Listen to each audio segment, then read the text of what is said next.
The Ashford Christmas ball commenced at precisely 9 o'clock on the evening of December 15th, and Catherine Ashworth, Countess of Blackwood, observed the proceedings from the periphery with the practiced detachment of a woman who had learned that invisibility was safer than visibility.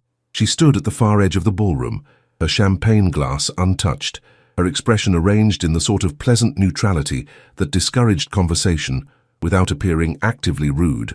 The crimson silk of her gown, selected by her husband for its fashionability rather than her preference, was of exceptional quality. Yet Catherine had taken considerable care to ensure that it concealed every mark of the violence she had endured during the preceding week. High collar, long sleeves, careful positioning to ensure that the bruises on her ribs remained hidden beneath layers of silk and propriety. The ballroom was magnificent, bedecked in evergreen garlands and white ribbon, illuminated by hundreds of candles that cast everything in a sort of ethereal glow that rendered even the most unpleasant aspects of human nature somewhat romantic. The orchestra was exceptional, the food abundant, the company distinguished. It was, by any objective measure, the most prestigious event of the season. Catherine had learned long ago that objectivity was irrelevant. What mattered was whether her husband was satisfied with her appearance and her comportment.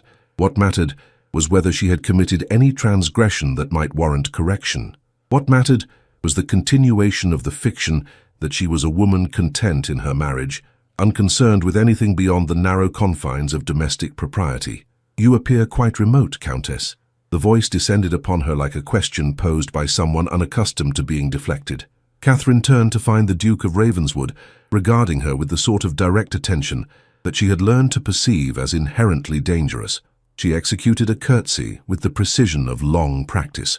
"Your Grace honors me with his notice," she replied, her voice carefully modulated to suggest contentment without enthusiasm. "I find myself simply observing the proceedings. I am not particularly fond of dancing." This was a lie. Catherine had once possessed a genuine love of dancing. Before her marriage, before her husband had insisted that public displays of joy were improper for a woman of her station, before he had begun striking her whenever she appeared to be enjoying herself excessively. But the lie came naturally now. Deception had become her native language.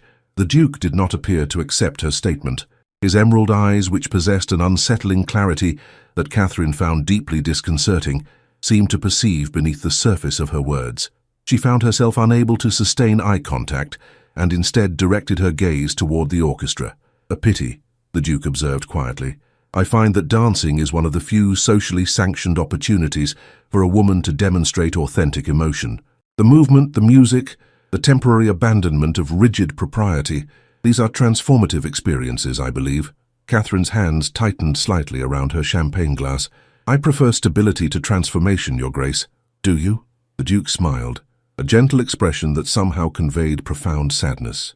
"I confess I have always found that preference to be the refuge of those who believe that their present circumstances, however constraining, are preferable to the unknown alternatives." Before Catherine could formulate a response, her husband materialized at her side with the abruptness of a predator emerging from shadow. The Earl of Blackwood possessed a talent for appearing precisely when Catherine was experiencing a moment of danger.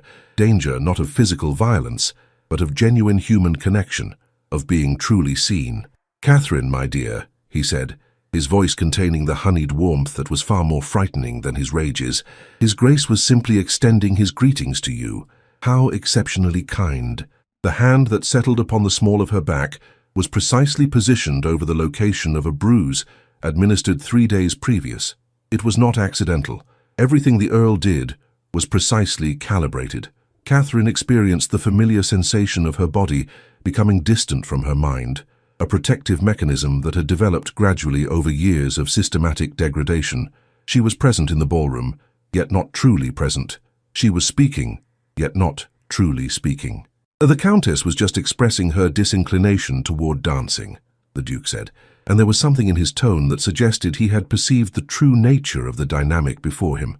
"I wonder if the Earl might indulge me in the opportunity to demonstrate my commitment to respecting the Countess's preferences by ensuring she remains entirely comfortable throughout the evening." The Earl's grip tightened infinitesimally. "How generous, Your Grace. Though I suspect my wife would prefer to remain close to me. She is delicate, you understand, requiring considerable protection and guidance. She is not a woman suited to independence or unsupervised interaction. Perhaps, the Duke replied, and his voice had taken on a quality that suggested steel beneath velvet. And yet I find that women are frequently far more resilient than the men in their lives perceive them to be. It is a curious phenomenon, the way in which women accommodate the expectations imposed upon them, even when those expectations are fundamentally unjust. Catherine felt her heart perform an alarming acceleration. This was dangerous territory. The Duke was engaging in direct confrontation regarding the nature of her marriage, something that no one had dared do in her presence. And her husband was experiencing the sort of controlled fury that preceded the worst of his violence. "Your Grace is most philosophical," the Earl said with a smile that did not reach his eyes. "I am certain my wife is grateful for your concern. However, I believe we have imposed upon your time sufficiently. Come, Catherine. I believe the orchestra is about to commence a minuet, and I should like to ensure that you are properly positioned to observe the proceedings from an optimal vantage point." He applied gentle pressure to her back, and Catherine acquiesced to his direction with the automatic obedience of a woman who had learned that resistance only intensified punishment. As she moved away from the Duke, she felt his gaze following her. She had been truly seen for perhaps the first time in years, not as an ornament, not as a possession, not as a reflection of her husband's status, but as a woman in genuine distress. The recognition terrified her far more than any of her husband's violence. Catherine did not return to her husband's townhouse until nearly 2 o'clock in the morning.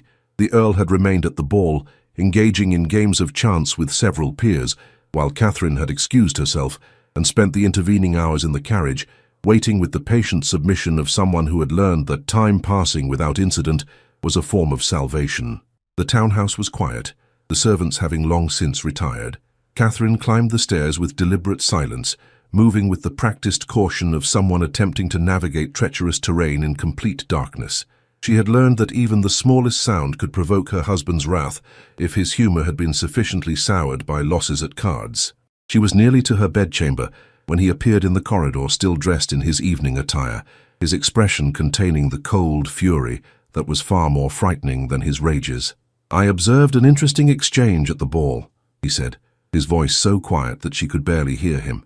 "Between yourself and a certain Duke. One might have perceived something almost resembling flirtation." "I assure you, William, there was nothing of the sort," Catherine replied, carefully modulating her tone to convey absolute sincerity. "The Duke merely made polite conversation. I was entirely proper in my responses." "You were smiling," he said, advancing slowly, each step a measured threat. "I observed you smiling in his direction. It was unseemly. It was suggestive. It was precisely the sort of behavior that renders me incapable of permitting you to attend future social events." Catherine's heart was executing patterns of irregular acceleration. "I did not intend to smile, William. I am sincerely regretful if my expression conveyed impropriety. I will exercise greater vigilance regarding my countenance in future." "You will do considerably more than that," he said, now directly before her, his hand rising to grasp her chin with controlled violence. "You will understand, finally, the consequences of attempting to draw the attention of other men. You will comprehend that your body, your smile, your attention, all of these belong entirely to me, that you are permitted to exist only insofar as you serve my interests and reflect well upon my status." He released her chin and instead directed his hand to her shoulder, pressing downward with such force that Catherine felt the old bruise reignite in a cascade of fresh pain. "Go to your chamber," he instructed, "and remain there until I determine that you have been sufficiently punished for your transgression." Catherine obeyed, ascending the final flight of stairs and locking herself in the small room that had become her refuge. She did not light a candle. She simply removed her gown with trembling hands and examined the damage in the darkness, her fingers finding the landscape of bruises and welts with the grim familiarity of someone cataloguing evidence that would never be presented to anyone capable of rendering justice. The shadows on her skin told a narrative of systematic violence, of systematic control, of a woman slowly being erased by the man to whom society had entrusted her welfare. The marks were artists' renderings of her husband's contempt, a language written in pain and punctuated by threats. She had never spoken of them to anyone. She had never named the violence as such. She had instead internalized the fiction that her husband maintained so carefully, that any injuries she sustained were the consequence of her own inadequacies, her own failures, her own insufficient commitment to the behaviors that would render her worthy of gentler treatment. But when she finally permitted herself to sleep, she found herself dreaming of emerald eyes observing her with an intensity that suggested they perceived everything she had worked so diligently to conceal. 2 weeks passed with the sort of grinding monotony that characterized Catherine's existence when she was experiencing her husband's displeasure. He withheld permission for her to attend any social events. He withdrew the casual affections that sometimes made her existence bearable. He subjected her to the silent treatment, a form of punishment that was in some ways more devastating than his rages, as it forced her to exist in a state of perpetual anxiety regarding what offense required such extended correction. But Christmas approached with the inevitability of seasons turning, and the Earl deemed it necessary to present himself and Catherine to society in a manner suggesting marital contentment. Accordingly, he began permitting her to accompany him to various holiday entertainments, and Catherine found herself once again navigating the treacherous terrain of maintaining invisibility in public while managing the consequences of his attention in private. It was at the Duchess of Hertfordshire's Christmas tea that she encountered the Duke of Ravenswood again. Catherine had positioned herself beside the fireplace, as she always did, selecting a location that permitted her to observe without being observed. She held a teacup that she had not drunk from, her expression arranged in pleasant neutrality, her entire being compressed into the smallest possible space. The Duke approached with the sort of casual grace that suggested he was making conversation with a woman of no particular significance, yet his eyes contained the full force of his attention. "Countess Blackwood," he greeted, "I trust the season has treated you well." "Adequately, Your Grace," Catherine replied, carefully constructing her response.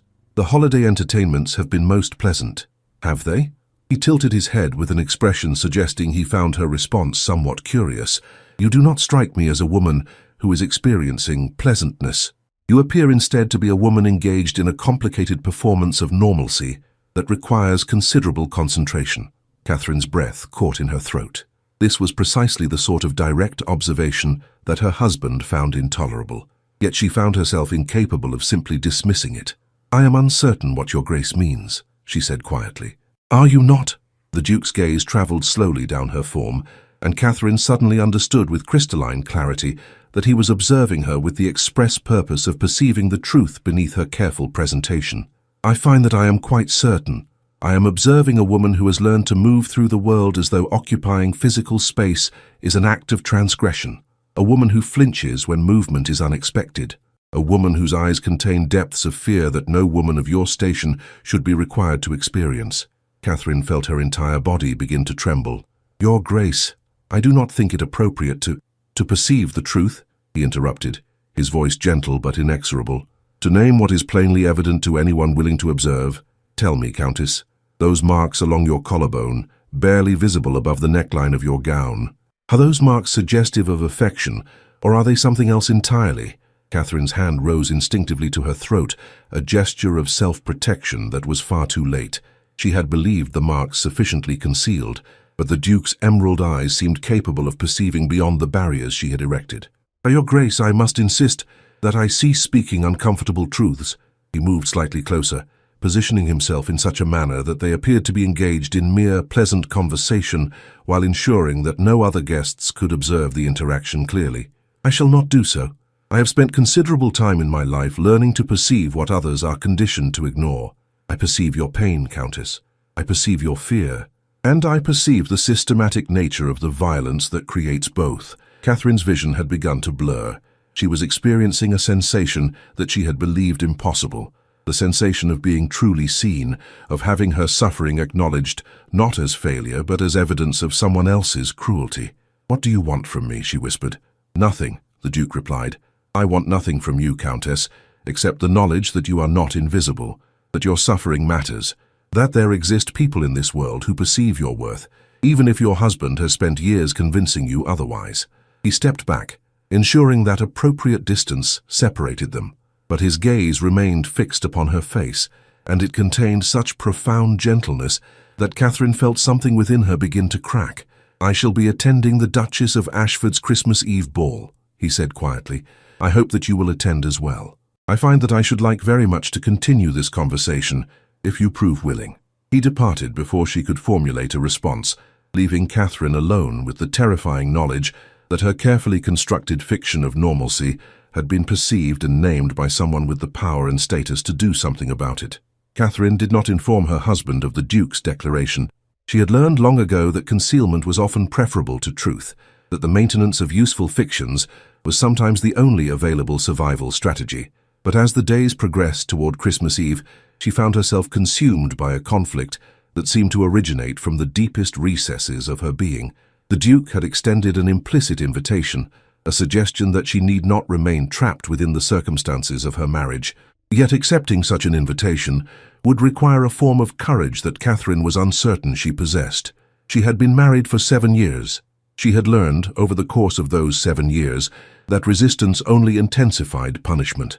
She had learned that the exterior world perceived her marriage as respectable, appropriate, and entirely within the bounds of proper masculine authority.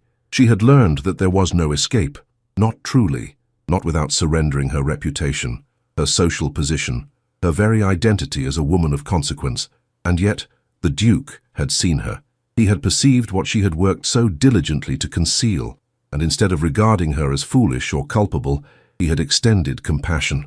The morning of Christmas Eve, Margaret, Catherine's lady's maid, and one of the few people aware of the full extent of her suffering, found her standing at the window of her chamber, her hands trembling.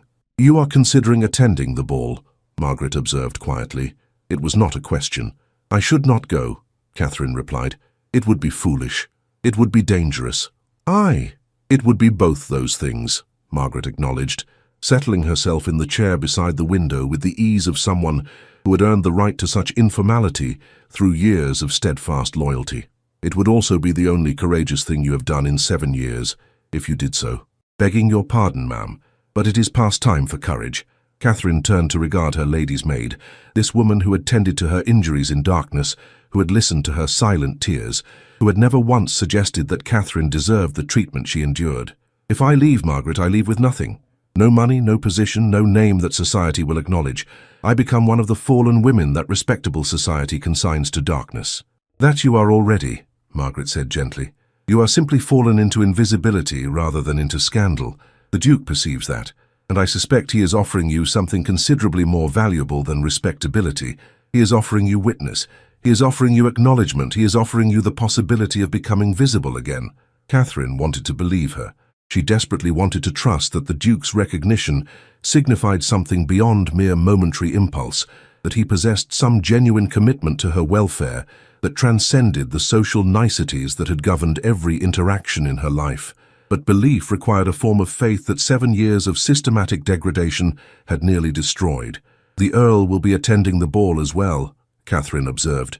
"He will perceive if I attempt to demonstrate particular attentiveness toward the Duke. Then you shall have to be sufficiently clever in your demonstration that only the Duke perceives it," Margaret replied, with the sort of pragmatic wisdom that comes from observing human nature without the capacity to alter it. "And you shall have to be willing to accept whatever consequences your husband deems appropriate, because, ma'am, the consequences are coming regardless." A man like the Duke does not extend such recognition without the intention to follow through. Your husband will perceive the danger eventually, and when he does, you shall discover that invisibility no longer provides adequate protection. Catherine understood with the sort of crystalline clarity that sometimes arrives in moments of genuine crisis that Margaret was correct. The Duke's attention had already altered something fundamental. Her husband, even if he never learned of their conversation, would sense the shift in her demeanor, and when he did, he would seek to reclaim his authority through whatever means of violence seemed most appropriate. The choice, therefore, was not truly between safety and risk. The choice was between risk undertaken on her own terms and risk imposed upon her by a man who had already demonstrated his capacity for cruelty. "I shall attend," Catherine said quietly. "But I shall need your assistance. I shall need you to ensure that my appearance demonstrates sufficient distress regarding the events of the preceding day to suggest that I am entirely under my husband's control, and I shall need you to remain alert to the possibility of escape." Margaret's expression shifted, becoming something fierce and protective. "I have contacts, ma'am, women who have passed through circumstances similar to your own. If you are determined to make this attempt, I shall ensure that you are not left alone or unsupported." Catherine returned to the window, observing the snow that had begun to fall across London, soft, pristine, transformative in its ability to render even the most sordid aspects of the city beautiful. It occurred to her that this was the closest thing to a sign that fate could provide. Christmas Eve, a night of hope and renewal, a night when transformation seemed almost possible. She would attend the ball. She would permit the Duke to see her fully, and whatever consequences followed, she would face them knowing that she had, at last, chosen agency over invisibility. The Duchess of Ashford's Christmas Eve ball surpassed even the magnificence of the earlier festivities. The ballroom had been transformed into something approaching a winter palace, ice sculptures of extraordinary intricacy, white flowers cascading from every surface, candles creating an almost ethereal illumination that rendered the entire space dreamlike.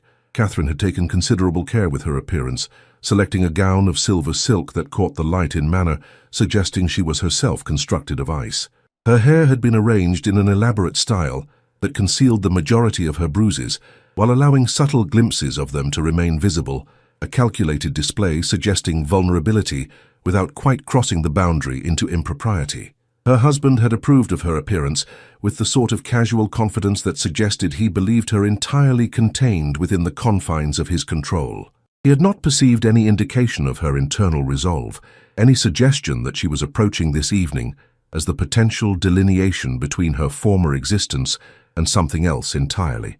The Duke was waiting for her near the orchestra, positioned with the apparent casualness of a man simply observing the festivities. But when his emerald gaze found her across the crowded ballroom, Catherine felt the force of his attention like a physical thing. She excused herself from her husband with the sort of nervous politeness that suggested she was seeking only the most transient independence, and she moved toward the orchestra with deliberate slowness, positioning herself where the Duke might approach without arousing particular suspicion. "You came," the Duke said quietly, materializing at her side with the grace of long practice in such delicate social maneuvers. "I confess I was uncertain whether you would possess the courage."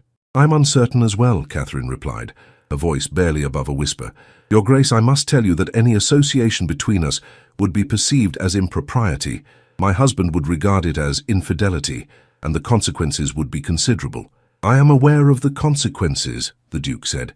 His eyes had shifted, becoming something harder, more resolute.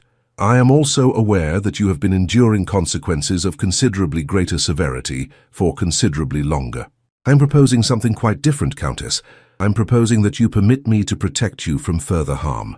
"You cannot simply extract me from my marriage," Catherine whispered, with the desperate clarity of someone stating the obvious. "Society would condemn us both. Your reputation would be destroyed." "Then my reputation will be destroyed," the Duke replied with such absolute certainty that Catherine found herself momentarily breathless. "I have spent my entire life learning to perceive truth beneath pretense, Countess. And what I perceive regarding your circumstances is that you are a woman of genuine virtue being systematically destroyed by a man of moral corruption. That is not acceptable to me, it is not acceptable to God, and it should not be acceptable to you." Before Catherine could respond, her husband materialized at her side once again, a predator, sensing that his territory was being threatened. "Catherine, the orchestra is commencing a waltz," the Earl said, his tone suggesting gentle possession. "I believe it is time for us to demonstrate to society the affection that characterizes our marriage." The Duke stepped slightly forward. "Forgive me, Blackwood, but I have actually taken the liberty of claiming the Countess's hand for this dance. I hope you will not mind." The tension that crystallized in the space between the two men was profound enough to alter the very quality of the air. Catherine perceived the calculation occurring behind her husband's eyes as he assessed whether confrontation with the Duke was preferable to apparent acquiescence in a minor transgression. "I see," he said, his smile containing knife edges. "Well, I should not wish to deprive my wife of the opportunity to dance with a man of your standing, Your Grace. Do take care with her. She is somewhat delicate." As the Duke led Catherine toward the dance floor, she felt as though she was moving toward her own execution. The waltz was an intimate dance, permitting proximity and conversation that would normally be considered scandalous between unmarried people. Executing it with the Duke would be perceived as declaration of something. "What are you doing?" she whispered, as he positioned his hand at her waist. "Do you understand what this will precipitate?" "I understand precisely what this will precipitate," the Duke replied, his eyes never leaving hers as they began to move. It will precipitate the beginning of your freedom, Countess. It will precipitate the moment in which your husband understands that you are no longer entirely within his control, and it will precipitate my public declaration that you are under my protection, effective immediately." The music swelled around them, and Catherine found herself lost in the movement, in the sensation of being held with absolute gentleness by someone who perceived her not as a possession, but as a person worthy of care. "I cannot ask this of you," she said desperately. "You do not understand what you are offering. You do not comprehend the scandal." "I comprehend it perfectly," the Duke interrupted, his emerald eyes burning with an intensity that burned away her capacity for rational protest. "I comprehend that society is capable of condemning women for being victims of violence, while simultaneously permitting men to commit that violence with impunity. I comprehend that your courage in permitting me to see you is considerably greater than my courage in defending you, and I comprehend that I cannot spend the remainder of my existence knowing that a woman of your genuine worth is being systematically destroyed and doing nothing whatsoever to prevent it." As the dance concluded, the Duke guided her toward one of the conservatory doors, and Catherine found herself alone with him in a space that was sufficiently private for genuine conversation. "Come away with me," he said simply. "Not in scandal, but in truth. Leave with me tonight. I shall ensure that you are established in a safe location. I shall ensure that your husband cannot pursue legal action. And I shall ensure that you are never again subjected to the violence that has characterized your existence." Catherine felt tears stream down her face. "If I do this, I forfeit everything. My reputation, my position. You will forfeit the fiction that you possessed any of those things in a meaningful capacity," the Duke interrupted. "What you will gain is genuine freedom, genuine safety, and the opportunity to discover who you might become if you were not required to exist in a state of chronic fear." Catherine turned to regard the ballroom through the glass doors, observing her husband engaged in conversation with several peers, apparently unconcerned by her absence. In that moment, she understood that her choice was not between her former life and an uncertain future. Her choice was between slow erasure and the possibility of genuine existence. "Then I shall come with you," she whispered. Catherine's departure from her husband's townhouse occurred not with dramatic announcement, but with the calculated precision of careful planning. The Duke had arranged for a carriage to be positioned at a discreet location several streets from the ballroom, and Margaret, steady, resolute Margaret, had prepared a small case containing the items most essential to Catherine's survival: money, documents, clothing sufficient for several days. The timeline was compressed into perhaps 40 minutes. Catherine excused herself to attend to personal necessities, descended to the servants' corridor where Margaret awaited, and departed through the kitchen entrance into the London night with the sort of finality that suggested there could be no return. The snow continued to fall, soft and relentless, transforming the city into something almost beautiful. Catherine sat in the carriage beside the Duke, her body trembling not from cold, but from the magnitude of what she had just undertaken. She had irrevocably severed herself from her former life. There would be consequences, legal, social, personal, that she could not fully anticipate. "You are experiencing regret," the Duke observed quietly, his emerald eyes studying her face with the intensity of someone capable of reading the most minute fluctuations of human emotion. "I am experiencing terror," Catherine corrected, her voice barely audible above the sound of the carriage wheels upon snow-covered streets. "I have just abandoned my position, my security, and my reputation. I have done so based upon the conviction that you possess both the capacity and the intention to support me through the consequences, but I have virtually no evidence of such capability beyond your assurances." "You are correct," the Duke acknowledged, reaching forward to take her hand within his own. His touch was gentle, offering comfort without presumption. "You possess only my assurances, and assurances are insufficient when one has learned to trust the words of a man who utilized them to manipulate and control. Therefore, I shall instead demonstrate my commitment through action rather than speech." The carriage transported them not to a grand estate, but to a modest townhouse situated in a quiet street in Bloomsbury, a location sufficiently removed from fashionable society to permit discretion, yet respectable enough to prevent untoward speculation regarding Catherine's circumstances. A woman of approximately 50 years greeted them at the door, the Duke's aunt, Mrs. Eleanor Winters, who possessed the sort of warm severity that suggested she had encountered considerable hardship in her own life, and had emerged from it with her capacity for compassion not merely intact, but magnified. "So this is the Countess," Mrs. Winters said, subjecting Catherine to an assessment that seemed to perceive far more than Catherine wished to reveal. "Julian has informed me regarding your circumstances. You are welcome here, though I suspect you do not yet believe such welcome to be genuine." Catherine found herself incapable of responding. The reality of her escape had begun to crystallize, and she found herself experiencing something approaching hysteria, laughter that bordered on weeping, breathlessness that suggested her lungs were incapable of processing oxygen. Mrs. Winters guided her to a chair and situated herself beside her with the calm competence of someone accustomed to emotional crisis. "You are safe now," she said simply. "You are beyond your husband's reach. You are beyond the judgment of society. For perhaps the first time in your adult existence, Catherine, you possess the space to simply exist without performing, without accommodating, without fear." The statement was so profoundly contrary to everything Catherine had believed regarding her circumstances that she found herself weeping with an intensity that seemed to originate from the deepest recesses of her being. Years of contained pain, suppressed rage, and systematic degradation poured out of her in waves that she could not control. The Duke remained present throughout, offering his hand for her to grip, ensuring that she was not alone in her dissolution. When her weeping finally subsided into exhaustion, Mrs. Winters brought her to a chamber that had been prepared with extraordinary care, a room that contained a substantial fire, fresh linens, and windows that overlooked a small garden rendered magical by the continuing snowfall. "You will rest now," Mrs. Winters instructed, with the sort of gentle firmness that admitted no argument. "Tomorrow will bring new challenges and new terrors, but tonight you will rest knowing that you have made the only courageous choice available to you." The first week of Catherine's residence in the Bloomsbury townhouse was characterized by a peculiar combination of profound gratitude and suffocating anxiety. She had escaped her husband's physical cruelty, yet she remained shackled by the psychological patterns that years of systematic abuse had embedded within her psyche. She flinched at unexpected sounds. She experienced profound distress when required to make decisions regarding even the most trivial matters. She found herself unable to look directly at the Duke without experiencing a sensation of consuming guilt, as though her mere presence in his home constituted some form of transgression. But gradually, with the patient consistency of Mrs.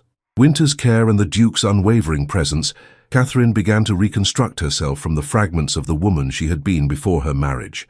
Mrs. Winters instituted a regimen of remarkable gentleness.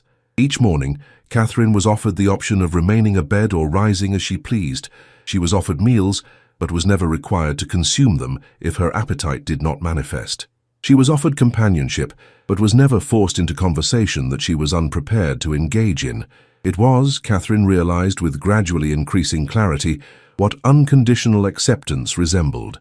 Approximately 10 days after her arrival, the Duke found her sitting in the garden despite the cold, observing the snow-laden branches of the small tree that dominated the space. "You have not yet smiled," he observed, settling himself beside her on the bench with the casual grace that characterized his movement. "I do not expect you to smile. I merely observe it as a fact." "I am uncertain how to smile," Catherine replied quietly. "For so long, any expression of pleasure was perceived as defiance. I developed the habit of suppressing any emotion that might be interpreted as contentment or joy. The habit has become so deeply embedded that I am uncertain I remember how to access such feelings." "Then we shall relearn it together," the Duke said simply. "There is no timeline for your recovery, Catherine. There is no point at which society will deem you sufficiently healed to resume your place among the respectable. You are, by the standards of society, permanently damaged. But by the standards of anyone possessed of genuine moral clarity, you are being progressively restored." Catherine turned to regard him, and for the first time since her escape, she permitted herself to look directly into his emerald eyes, without immediately averting her gaze. "Why have you done this?" she asked. "You have compromised your reputation, taken a woman of dubious circumstances into your home, exposed yourself to considerable scandal. What do you gain from such sacrifice?" "I gain the opportunity to ensure that the woman whose intelligence, courage, and genuine worth I perceive is not ground to dust by a man incapable of recognizing what he possesses," the Duke replied. His voice contained absolute certainty. "I gain the knowledge that I have acted according to my convictions regarding what constitutes genuine morality." And if I am entirely truthful, Catherine, I gain considerably more than that." He reached forward and took her hand within his own, his touch warm and gentle despite the cold surrounding them. "I gain the opportunity to know you, Catherine, to observe as you rediscover yourself, to witness the gradual emergence of the woman who exists beneath years of enforced suppression. That is not sacrifice. That is privilege." Catherine felt something shift within her, a small movement, barely perceptible, yet containing the potential for profound transformation. She permitted herself to lean slightly toward him, and he responded by drawing her close, offering the warmth of his body against the winter cold. "I do not know how to be anything other than what he demanded I become," she whispered. "I do not know who I am beneath the accommodation and the fear." "Then we shall discover that together," the Duke replied, his lips resting against her hair. "You possess all the time that you require, Catherine, and you possess in me a man entirely committed to witnessing and supporting that discovery." The scandal, when it erupted, did so with the violence of a volcanic eruption constrained for too long beneath the surface. The Earl of Blackwood, having discovered Catherine's absence and the manner of her departure, did not respond with private humiliation. He instead responded with public accusation, flooding London society with the narrative that his wife had been seduced away from her marital obligations by a man of considerable rank who had exploited her vulnerability for his own immoral gratification. The story, for a society primed to believe the worst of women and inclined to forgive considerably more in men of elevated status, took on a life of its own. Catherine was portrayed as a woman of loose morality who had taken advantage of her husband's generosity to conduct an affair beneath his roof. The Duke was characterized, somewhat more sympathetically though with clear disapprobation, as a man led astray by passion into behavior unbefitting his station. The legal consequences were equally severe. The Earl initiated divorce proceedings on grounds of Catherine's adultery, a designation that rendered her absolutely beyond the pale of respectable society. The scandal touched even the Duke's standing, though his considerable rank and wealth insulated him from the most severe social consequences. It was the morning after the newspapers had published the most vicious of the accusations that Catherine experienced what Mrs. Winters delicately referred to as a crisis of confidence. She sat in the drawing-room of the townhouse, reading the words that described her as a temptress and a woman of degraded morality, and she found herself consumed by the conviction that she had merely exchanged one form of captivity for another. She had escaped her husband's physical cruelty only to subject herself to society's verbal violence, violence that seemed, in its way, almost equally annihilating. The Duke found her thus, the newspaper fallen to her lap, her hands trembling with rage and despair. "I have destroyed you," she said without preamble. "Your reputation, your standing, your prospects for a respectable marriage, all of these have been compromised because you extended compassion to a woman who has proven unworthy of such generosity." "You have destroyed nothing," the Duke replied, his voice containing absolute authority. "You have instead provided me with the opportunity to demonstrate the true measure of my convictions. I am now living according to my deepest principles, Catherine. That is not destruction. That is liberation." "Do not speak to me of liberation," Catherine replied with an edge of bitterness that surprised even herself. "I have exchanged being destroyed in darkness for being destroyed in public. I am now a woman of no reputation, no standing, no future. I have dragged you into the abyss with me." The Duke settled himself beside her and took the newspaper from her hands, casting it aside with the sort of casual dismissal that suggested he regarded its contents as beneath consideration. "Let me inform you regarding something that society will not permit you to perceive," he said quietly. "You are not destroyed. You are merely invisible to the society that has judged you. But invisibility is not the same as annihilation. There are women throughout England, women of intelligence, capability, and genuine worth, who have been cast out of respectable society and have discovered that the freedom accompanying such expulsion is considerably more valuable than the constraints of respectability." He took her face gently between his palms, forcing her to meet his gaze. "I am offering you something far more valuable than reputation, Catherine. I am offering you reality. I am offering you the opportunity to be known completely and loved absolutely by someone who perceives your genuine worth. The society that condemns you is composed of individuals incapable of such perception. Their judgment is irrelevant." "But you are a duke," Catherine whispered. "You could marry advantageously. You could align yourself with a woman whose reputation is unblemished. Instead, you are chained to a divorced woman whose name has become synonymous with infidelity. I could, the Duke acknowledged, but I have no desire to do so. I have spent my entire life observing marriages constructed upon foundation of social convenience, and I have perceived them to be among the most profound sources of human misery. What I desire is a partnership constructed upon foundation of genuine affection, authentic understanding, and mutual commitment. That is what you offer me, Catherine. Everything else is irrelevant. 3 months subsequent to Catherine's escape, the legal dissolution of her marriage was finalized. The proceedings had been conducted with the sort of brutal efficiency that characterized matters involving women whose transgressions had rendered them beyond the pale of social consideration. Her husband had neither contested the divorce nor demanded financial recompense. He had instead simply ensured that Catherine was stripped of her title and her standing, cast out into society as a cautionary tale regarding the consequences of female infidelity. What surprised Catherine over the course of those 3 months was the gradual realization that her husband's attempts at annihilation had failed. She had expected that being cast out would result in her complete dissolution. Instead, she discovered that the removal of the necessity to perform respectability permitted her to access aspects of herself that had been dormant for years. She began to read, not the novels considered appropriate for respectable ladies, but philosophy, poetry, history. She engaged in conversations with the Duke and Mrs. Winters regarding matters of genuine intellectual substance. She discovered that her mind, which her husband had insisted was incapable of serious thought, was quite capable of it. She began to laugh, genuine laughter that emerged from authentic amusement rather than the performance of contentment. She began to express opinions that diverged from those around her.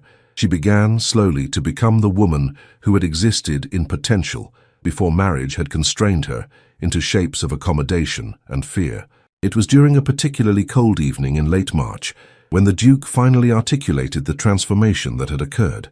They were seated in the library, Catherine engaged in reading Keats, while the Duke attended to correspondence, when he set aside his papers and regarded her with an expression of profound tenderness. "I barely recognize you," he said softly. Catherine looked up from her book, experiencing a moment of acute alarm. Is that disapprobation?" "It is the opposite of disapprobation," the Duke replied, rising and approaching her chair. "It is the observation that you have transformed entirely into yourself. When I first encountered you at the Duchess's ball, you were performing the role of Countess. You were invisible, compressed into shapes that your circumstances demanded. Now, you are entirely present. You are entirely real. You are entirely Catherine." He extended his hand to her, and she accepted it, allowing him to draw her to her feet. "I have been observing this transformation with considerable interest," he continued, "and I have arrived at a conviction that I should like to articulate, with the full understanding that you are entirely free to reject it if you choose to do so." Catherine felt her heart accelerate. "What conviction?" "I have become aware that my commitment to your welfare has evolved into something considerably more profound than protective concern," the Duke said, his emerald eyes burning with an intensity that made her breath catch. "I have developed sentiments toward you that I find to be both transformative and absolute. I am attempting to determine whether such sentiments might be reciprocated, even partially." Catherine found herself entirely incapable of articulating her response. The emotion that she had been gradually developing throughout the months of her recovery, something that seemed to originate from the very depths of her being, rose through her with the force of transformation. "I love you," she said simply. The words felt like liberation, like the speaking of a truth that had been constrained within her for far too long.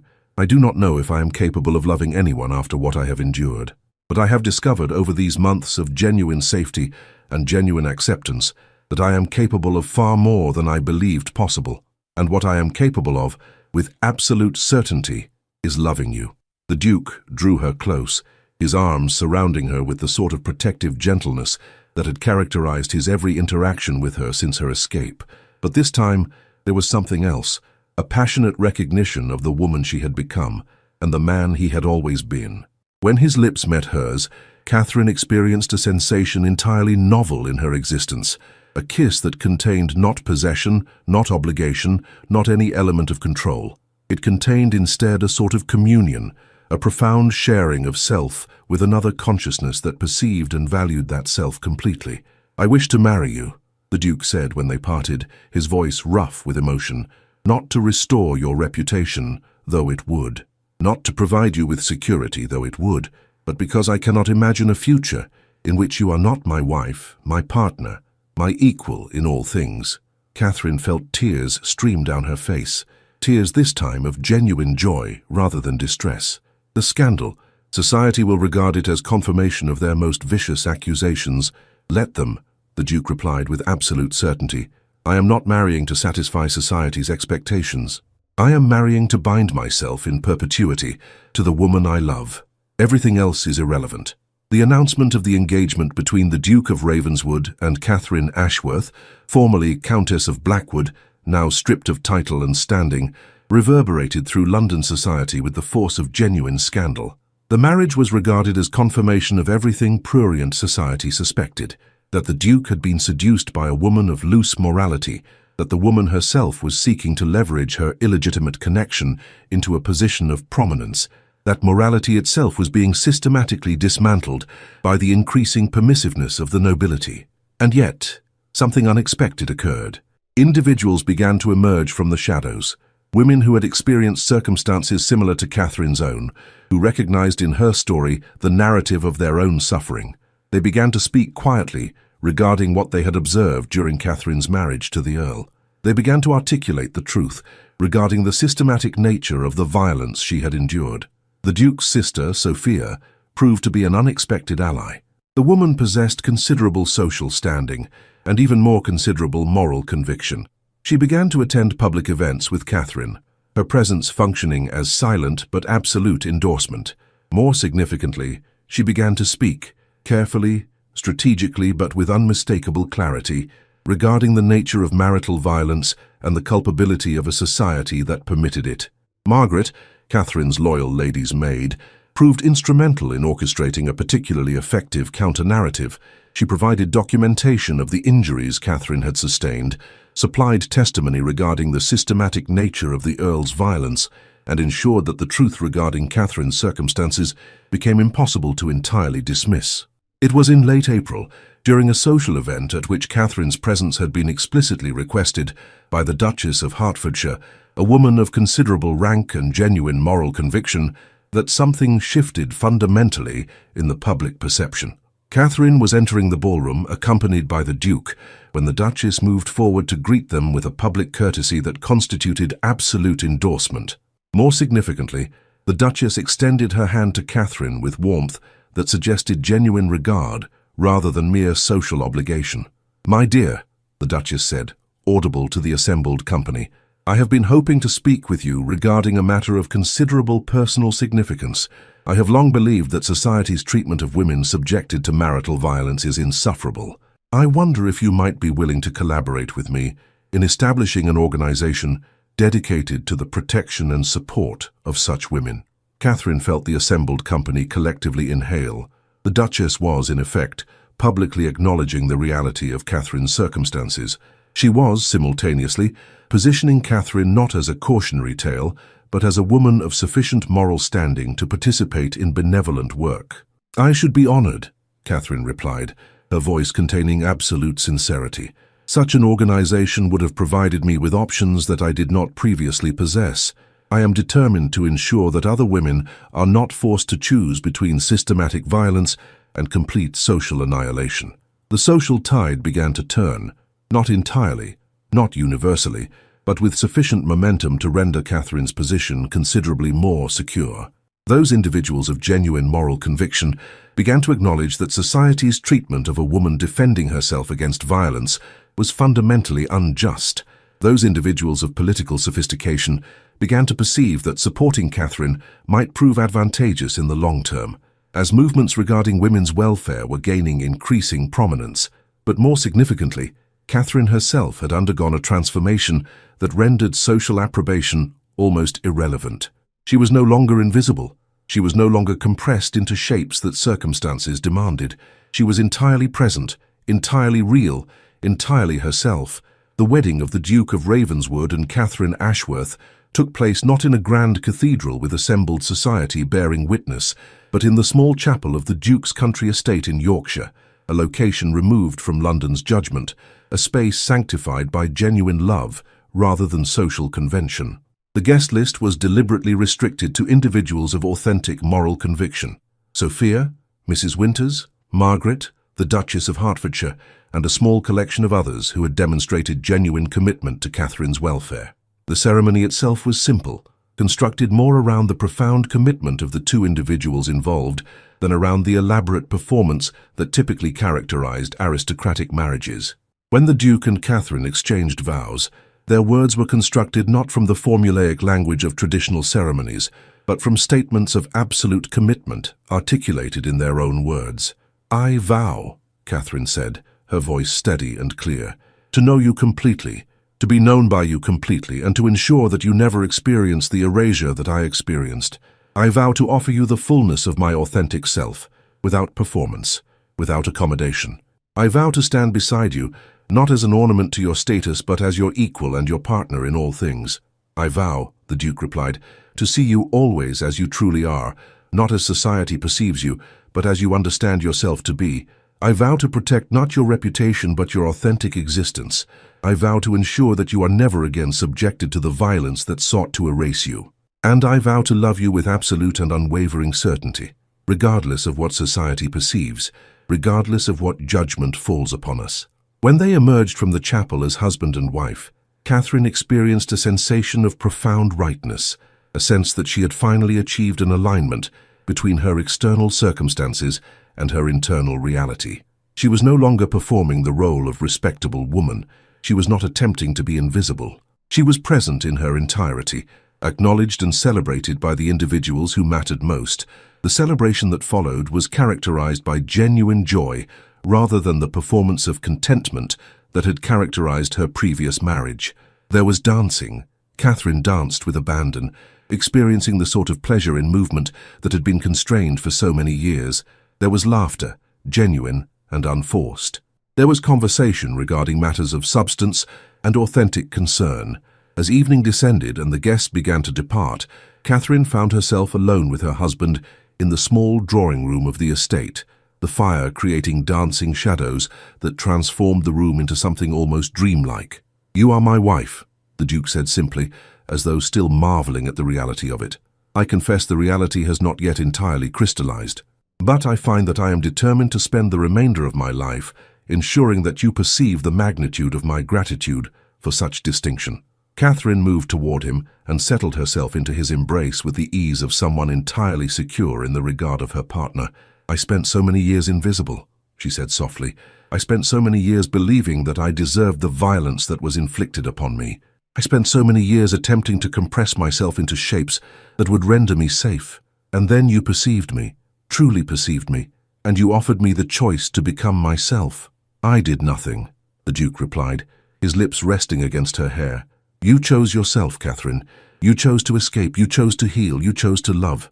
I merely created the space in which such choices became possible. But the courage, the transformation, the authentic becoming, all of that was entirely your own achievement." Catherine raised her face to meet his gaze, and in that moment she perceived something that she had been unable to perceive for years: her own worth. She perceived it reflected in the emerald eyes of the man who loved her completely, without qualification, without the requirement that she achieve impossible standards of perfection. "I am grateful," she said simply, "not only for your love, though that is profound beyond measure, but for your witness, for your refusal to permit society's silence to continue, for your insistence that my suffering matters, that my voice has value, that my existence is significant." "Your existence is not merely significant, Catherine," the Duke replied. "It is transformative. You have transformed me. You have transformed all who have encountered your story. You have transformed society's understanding of what it means to be a woman claiming her own agency. That is not merely significance. That is legacy." As the snow continued to fall outside the windows, for even in late spring the Yorkshire moors could be touched by unexpected winter, Catherine understood that she had achieved far more than escape. She had achieved the most profound form of redemption, the discovery that she was worthy of redemption at all. She had discovered that love, genuine and absolute, was possible, and she had discovered that the darkness that had characterized her existence could be transformed through the alchemy of authentic connection and unwavering witness into the foundation for something approaching genuine happiness. Epilogue. The Architecture of Grace word count, 950. 5 years had elapsed since Catherine's marriage to the Duke of Ravenswood, and the woman she had been, compressed, invisible, consumed by fear, seemed to belong to an entirely different lifetime. She stood in the drawing room of their London townhouse, reviewing documents regarding the organization she had established in collaboration with the Duchess of Hertfordshire, an organization dedicated to the protection, legal advocacy, and rehabilitation of women subjected to marital violence. In the 5 years of its existence, the organization had provided sanctuary and support to nearly 300 women. It had facilitated legal dissolutions of marriages that had become unbearable. It had ensured that women possessed information regarding their rights and options. Catherine had become, somewhat ironically, a woman of considerable influence, not because of her marriage to the Duke, though that had certainly provided her with platform and resources, but because of her authentic commitment to the welfare of those subjected to circumstances similar to her own. The Duke entered the drawing room with their son, a child of 3 years, who possessed his father's emerald eyes and his mother's determination to perceive truth beneath pretense. The boy's presence in the household had further transformed Catherine's understanding of love and family. She had discovered that her capacity to nurture, damaged though it had been by her own experiences, was profound and genuine. "The post has arrived," the Duke informed her, settling himself beside her with the ease of a man entirely secure in his partnership. "And I confess there is a letter that I believe you should read." He extended to her an envelope bearing official seal, and Catherine felt her heart perform a peculiar acceleration as she recognized the handwriting. It was from the Earl of Blackwood. With trembling hands, she broke the seal and extracted the contents. What she found was not what she expected. "My former wife, I write to you not to attempt reconciliation or to contest the legitimacy of your current situation. I write instead to acknowledge something that I have spent 5 years attempting to deny, that my treatment of you constituted genuine moral transgression, that the violence I inflicted was without justification, and that I have become a man whose actions I regard with contempt. I have been undergoing a process of examination regarding the nature of my character, a process precipitated partly by legal action and partly by genuine crisis of conscience. I have come to understand that my need to control you originated in my own inadequacy and my terror of genuine connection with another consciousness. I make no request for your forgiveness. I know that such forgiveness would be unearned and inappropriate. I write instead to ensure that you know your escape was justified. Your resilience was admirable. Your refusal to permit my narrative to define your existence was the only appropriate response to the circumstances. I write also to inform you that I have made provision in my will to establish a substantial fund dedicated to the advancement of your organization. It is the least inadequate recompense I can offer for the years of harm I inflicted. William Ashworth, Earl of Blackwood. Catherine read the letter 3 times before comprehending its contents. She had spent years expecting that her husband might attempt to reclaim her, to punish her escape, to destroy the life she had constructed with the Duke. Instead, she had received something approaching acknowledgement of the harm he had inflicted. She turned to the Duke, who was observing her with patient attentiveness. "He is offering to fund the organization," she said quietly. "He is," the Duke confirmed. "The question is whether you wish to accept such funding." Catherine considered this with the sort of genuine moral clarity that her experiences had instilled within her. "I shall accept the funding," she said finally, "not because I believe his repentance is sufficient recompense for what he inflicted, but because that funding will permit the organization to expand its services significantly. It will serve the greater good, even if it originates from a man of morally compromised character." She set the letter aside and permitted herself to lean into her husband's embrace, their son settling himself between them with the unconscious trust of a child who had never known anything but absolute safety. "Do you ever regret it?" the Duke asked softly. "Do you ever experience moments of wondering whether you should have remained in your former circumstances?" "Never," Catherine replied with absolute certainty. "I am aware that my circumstances are not conventional. I am aware that society continues to regard me with a certain degree of suspicion. I am aware that my position as your wife is not one that a woman of my current standing would traditionally occupy. But I am also aware that I am entirely myself, in a manner that I never imagined possible. I am aware that I am loved completely and without qualification, and I am aware that I have transformed my suffering into something that permits me to reduce the suffering of others. That is not merely adequate, that is genuine grace. The Duke drew her close, and in that moment, surrounded by the evidence of genuine love and authentic transformation, Catherine perceived something that the shadows on her skin had once made impossible to believe, that she was worthy of the happiness she had achieved. Moral of the story. Catherine's journey is not merely a narrative of escape from violence, it is a meditation on the transformative power of being truly witnessed.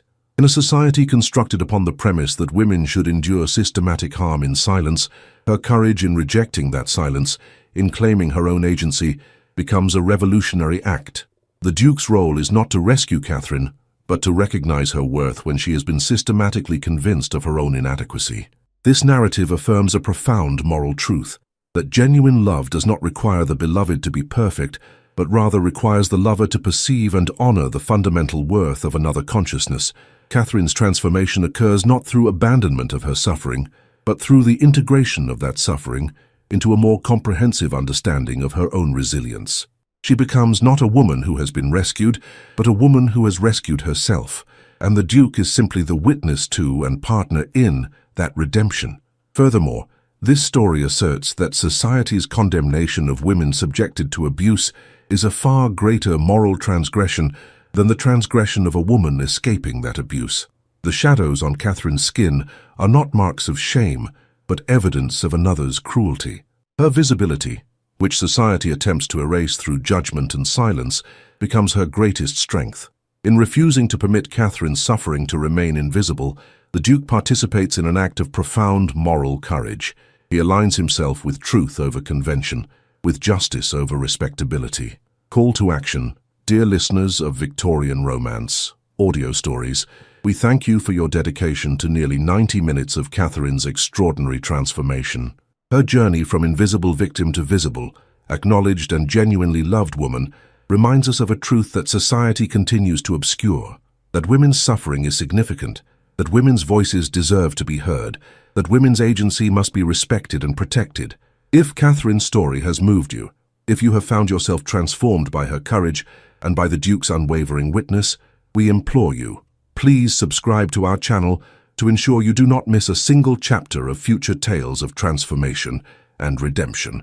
Comment below and tell us which moment most profoundly affected you. Was it Catherine's first recognition that she was being truly seen? Was it her decision to escape? Was it the Duke's public endorsement of her worth, despite society's judgment? Your engagement fuels our passion for bringing these narratives of resistance, courage, and love to life. Subscribe now and join our community of those who believe that every woman's story matters, that every woman's suffering deserves witness, and that genuine love is the most powerful force for redemption that exists. On behalf of Victorian Romance audio stories, we extend our deepest gratitude for your time and unwavering attention. May you carry forward the truth that violence is never acceptable, that silence is never the appropriate response to injustice, that every woman's suffering deserves witness, and that genuine love, the kind that sees completely and honors authentically, is the most profound transformative force in human existence. Until our next tale of courage, resilience, and redemption, we bid you farewell with the sincere wish that you extend to the women in your life the same unwavering witness and unconditional acceptance that the Duke extended to Catherine.